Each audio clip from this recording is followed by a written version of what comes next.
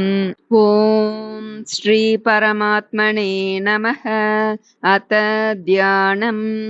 ॐ पार्थाय प्रतिबोधितां भगवता नारायणेन स्वयं व्यासेन ग्रथितां पुराणमुनिना मध्ये महाभारते अद्वैतामृतवर्षिणीं भगवतीम् अष्टादशाध्यायिनीम् अम्ब त्वाम् अनुसन्ददामि भगवद्गीते भवद्वेषिणीम्। नमोऽस्तु ते व्यासविशालबुद्धे पुल्लारविन्दायतपत्रनेत्र येन त्वया भारततैलपूर्णः प्रज्वालितो ज्ञानमयः प्रदीपः प्रपन्नपारिजाताय स्तोत्रवेत्रैकपाणये ज्ञानमुद्राय कृष्णाय गीतामृतदुहे नमः। सर्वोपनिषदो गावो दोग्धा गोपालनन्दनः पार्थो वत्सः सुधीर्भोक्ता दुग्धं गीतामृतं महत् वसुदेवसुतं देवं कंसचाणूरमर्दनं देवकी परमानन्दं कृष्णं वन्दे जगद्गुरुम्। मूकं करोति वाचालं पङ्गुं लङ्घयते गिरिं यत्कृपातमहं वन्दे परमानन्दमाधवम्। ॐ श्रीपरमात्मने नमः। अथ श्रीमद्भगवद्गीता।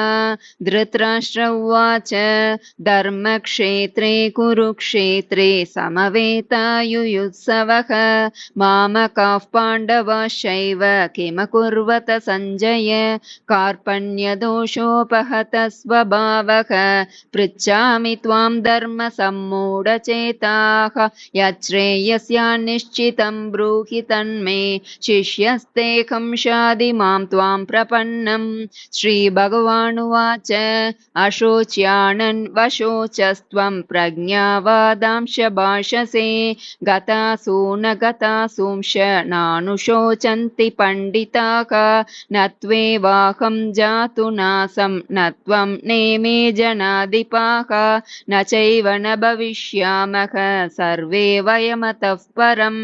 देहिनोऽस्मिन् यथा देहे कौमारं यौवनं जरा तथा देहान्तरप्राप्तिर्धीरस्तत्र न मुह्यति मात्रा स्पर्शास्तु कौन्तेय शीतोष्णसुखदुःखदाः आगमापायिनो नित्यास्तांसि तिक्षस्व भारत न जायते म्रियते वा कदाचिन्नायं भूत्वा भविता वा न भूयः अजो नित्यः शाश्वतोऽयं पुराणो न हन्यते हन्यमाने शरीरे वासांसि जीर्णानि यथा विहाय नवानि गृह्णाति नरोपराणि तथा शरीराणि विहाय जीर्णान्यानि संयाति नवानि देहि नैनं छिन्दन्ति शस्त्राणि नैनं दहति पावकः न चैनं क्लेदयन्त्यापो न शोषयति मारुतः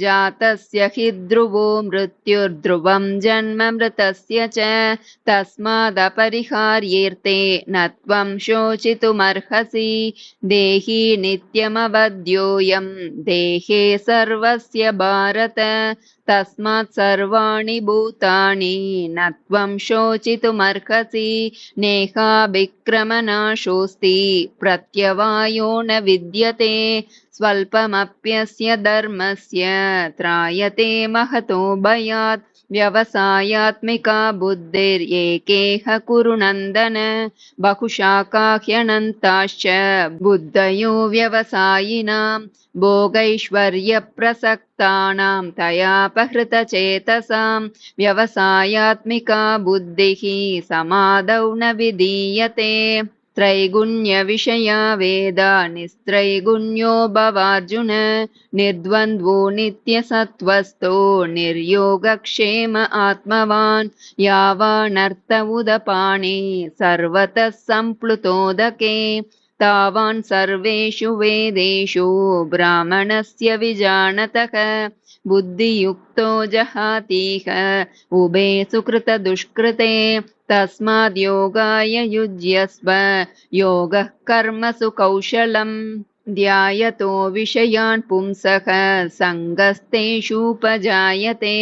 सङ्गात् सञ्जायते कामः कामात् क्रोधोऽभिजायते क्रोधात् भवति सम्मोहः सम्मोहात् स्मृतिविभ्रमः स्मृतिभ्रंशात् बुद्धिनाशो बुद्धिनाशात् प्रणश्यति रागद्वेषवियुक्तैस्तु विषयानिन्द्रियैश्चरन् आत्मवश्यैर्विधेयात्मा प्रसादमधिगच्छति यज्ञार्थात् कर्मणोऽन्यत्र लोकोऽयं कर्मबन्धनः तदर्थं कर्म कौन्तेय मुक्तसङ्गः समाचर अन्नाद् भवन्ति भूतानि पर्जन्यादन्नसम्भवः यज्ञाद् भवति पर्जन्यो यज्ञः कर्म समुद्भवः यद्यदाचरति श्रेष्ठस्तत्तदेवेतरो जनः स यत्प्रमाणं कुरुते लोकस्तदनुवर्तते प्रकृतेः क्रियमाणानि गुणैः कर्माणि सर्वशः अहङ्कारविमूढात्मा कर्ताहम् इति मन्यते। श्रीभगवानुवाच काम एष क्रोध एष रजोगुणसमुद्भवः महाशनो महापाप्मा विद्येनमिह वैरिणम्। श्रीभगवानुवाच इमं विवस्वते योगं प्रोक्तवानहमव्ययम् विवस्वान्मनवे प्राह मनुरिक्ष्वाकवे ब्रवीत् एवं परम्परा प्राप्तम् इमं राजर्षयो विदुः सकाले नेह महता योगो नष्टः परन्तप स एवायं मया तेद्य योगः प्रोक्तः पुरातनः भक्तोऽसि मे सखा चेति रहस्यं ह्येतदुत्तमम् अजोऽपि सन्नव्ययात्मा भूतानामीश्वरोऽपि सन् प्रकृतिं स्वामधिष्ठाय सम्भवाम्यात्ममायया यदा यदा हि धर्मस्य ग्लानिर्भवति भारत अभ्युत्थानमधर्मस्य तदात्मानं सृजाम्यहम् परित्राणाय साधूनां विनाशाय च दुष्कृतां धर्म संस्थापनार्थाय सम्भवामि युगे युगे जन्म कर्म च मे दिव्यम् एवं यो वेत्ति तत्त्वतः त्यक्त्वा देहं पुनर्जन्म नैति मामेति सोऽर्जुन वीतरागभयक्रोधा मन्मया मामुपाश्रिताः बहवो ज्ञानतपसा पूता मद्भावमागताः ये यथा मां प्रपद्यन्ते तांस्तथैव भजाम्यहम् मम वर्त्मानुवर्तन्ते मनुष्याः पार्थ सर्वशः चातुर्वर्ण्यं मया सृष्टं गुणकर्म विभागशः तस्य कर्तारमपि मां विद्य कर्तारमव्ययम् तद्विद्धि प्रणिपातेन परिप्रश्नेन सेवया उपदेक्ष्यन्ति ते ज्ञानं ज्ञानिनस्तत्त्वदर्शिनः विद्या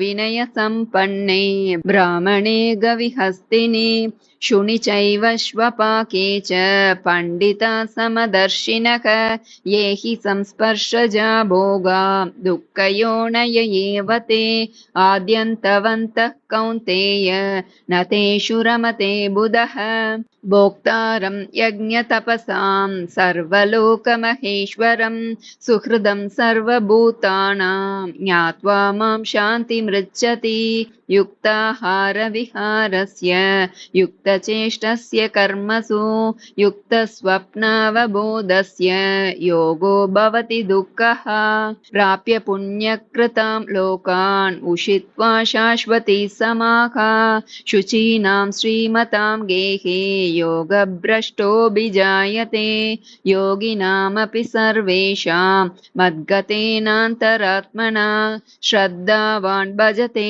यो मां समे युक्ततमो मतः मनुष्याणां सहस्रेषु कश्चिद्यतति सिद्धये यततामपि सिद्धानां कश्चिन्मां वेत्ति तत्त्वतः भूमिरापो नलो वायुः कं मनो बुद्धिरेव च अहङ्कार इति यं मे भिन्ना प्रकृतिरष्टदा अपरेयमितस्त्वन्यां प्रकृतिं विद्धि मे परां जीवभूतां महाबाहो ययेदं धार्यते जगत् मत्तः परतरं नान्यत् किञ्चिदस्ति धनञ्जय मयि सर्वमिदं प्रोतं सूत्रे मणिगणा इव दैवी ह्येषा गुणमयी मम माया दुरत्यया मामेव ये प्रपद्यन्ते मायामेतां तरन्ति ते न मां दुष्कृतिनो मूढाः प्रपद्यन्ते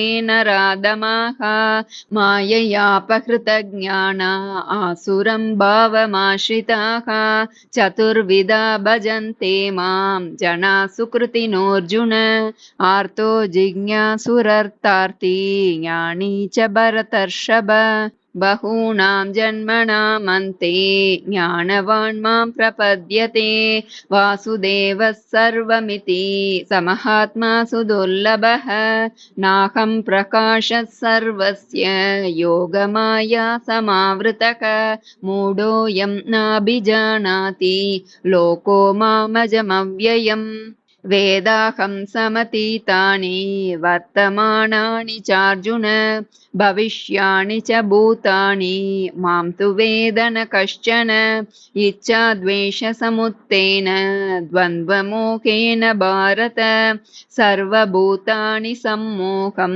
सर्गे यान्ति परन्तप येषां त्वन्तगतं पापं जनानां पुण्यकर्मणां ते द्वन्द्वमोहनिर्मुक्ता भजन्ते मां दृढव्रताः अन्तकाले च मामेव स्मरन् मुक्त्वा कलेवरं यः प्रयाति समद्भावं याति नास्त्यत्र संशयः यं यं वापि स्मरन् भावं त्यजत्यन्ते कलेवरं तं तमेवैति कौन्तेय सदा तद्भावभावितः तस्मात् सर्वेषु कालेषु मामनुस्मरयुध्य च मय्यर्पितमनो बुद्धिर्मामे वैश्यस्य संशयः अनन्यचेता सततं यो मां स्मरति नित्यशः तस्याहं सुलभः पार्थ नित्ययुक्तस्य योगिनः मामुपेत्य पुनर्जन्म दुःखालयमशाश्वतं नाप्नुवन्ति महात्मानः संसिद्धिं परमां गताः आब्रह्मभुवना लोकाः पुनरावर्तिनोऽर्जुन मामुपेत्य तु कौन्तेय पुनर्जन्म न विद्यते वेदेषु यज्ञेषु तपस्सु चैव दानेषु यत्पुण्यफलं प्रदिष्टम् अत्येति तत्सर्वमिदं विदित्वा योगी परं स्थानमुपैति चाद्यम् राजविद्या राजगुह्यं पवित्रमिदमुत्तमं प्रत्यक्षावगमं धर्म्यं सुसुखं कर्तुमव्ययं मया ततमिदं सर्वं जगदव्यक्तमूर्तिना मत्स्थानि सर्वभूतानि न चाहं तेष्वस्थितः मयाध्यक्षेण प्रकृतिः सूयते सचराचरं हेतुनानेन कौन्तेय जगद्विपरिवर्तते अवजानन्ति मां मूढा मानुषीं तनुमाश्रितं परं भावमजानन्तो मम भूतमहेश्वरं मोगाशामोगकर्माणो मोगज्ञानाविचेतसः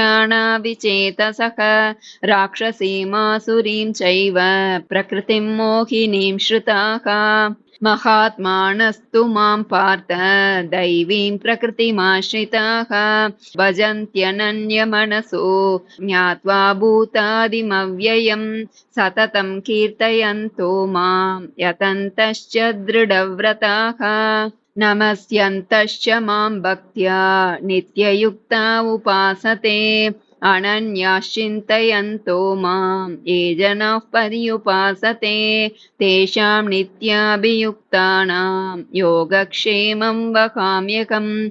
यान्ति देवव्रता देवान् पितॄन् यान्ति पितृव्रताः भूतानि यान्ति भूतेज्या यान्ति मद्याजिनोऽपि माम्। पत्रं पुष्पं फलं तोयं यो मे भक्त्या प्रयच्छति तदहं भक्त्युपहृतम् अश्नामि प्रयतात्मनः। यत्करोषि यदश्नासि यज्जुहोषि ददासि यत्तपस्यासि कौन्तेय तत्कुरुष्व मदर्पणम्। समोऽहं सर्वभूतेषु न मे द्वेषोऽस्ति न प्रियः। ये भजन्ति तु मां भक्त्या मयि ते तेषु चाप्यहम्। अपि चेत् सुदुराचारो भजते मामनन्यभाक् साधुरेव समन्तव्यः सम्यग् व्यवसितो हि सः। मां हि पार्थव्यपाश्रित्य येऽपि स्युः पापयोनयः स्त्रियो वैश्यास्तथा शूद्रास्तेऽपि यान्ति परां गतिम्। मन्मना भव मद्भक्तो मद्याजी मां नमस्कुरु मामे वैश्यसि युक्त्वैवम् आत्मानं मत्परायणः। अहं सर्वस्य प्रभवो मत्तः सर्वं प्रवर्तते इति मत्वा भजन्ते मां बुधा भावसमन्विताः। मच्चित्ता मद्गतप्राणा बोधयन्तः परस्परं कथयन्तश्च मां नित्यं तुष्यन्ति च रमन्ति च। तेषां सततयुक्तानां भजतां प्रीतिपूर्वकं ददामि बुद्धियोगं तं येन मामुपयान्ति ते। तेषामेवानुकम्पार्थम् अहमज्ञानजं तमः नाशयाम्यात्मभावस्थो ज्ञानदीपेन भास्वता। अर्जुन उवाच परं ब्रह्म परं धाम पवित्रं परमं भवान् पुरुषं शाश्वतं दिव्यम् आदिदेवमजं विभुम्। आहुस्त्वां ऋषयः सर्वे देवर्षिर्नारदस्तथा असितो देवलो व्यासः स्वयं चैव ब्रवीषि मे। यद्यद्विभूतिमत्सत्त्वं श्रीमदूर्जितमेव वा तत्तदेवावगच्छत्वं मम तेजोंशसम्भवम्। भक्त्या त्वनन्यया शक्य अहमेवं विदोऽर्जुन ज्ञातुं द्रष्टुं च तत्त्वेन प्रवेष्टुं च परन्तप। मत्कर्म कृन्मत्परमो मद्भक्तः सङ्गवर्जितः निर्वैरः सर्वभूतेषु यः स मामेति पाण्डव। क्लेशोऽधिकतरस्तेषाम् अव्यक्तासक्तचेतसाम् अव्यक्ता हि गतिर्दुःखम् देहवद्भिरवाप्यते।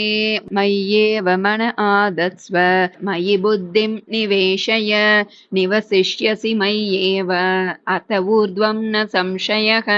अत चित्तं समादातुं न शक्नोषि मयि स्थिरम्। अभ्यासयोगेन ततो मामिच्छाप्तुं धनञ्जय अभ्यासेऽप्यसमर्थोऽसि मत्कर्म परमो भव। मदर्थमपि कर्माणि कुर्वन् सिद्धिमवाप्स्यसि।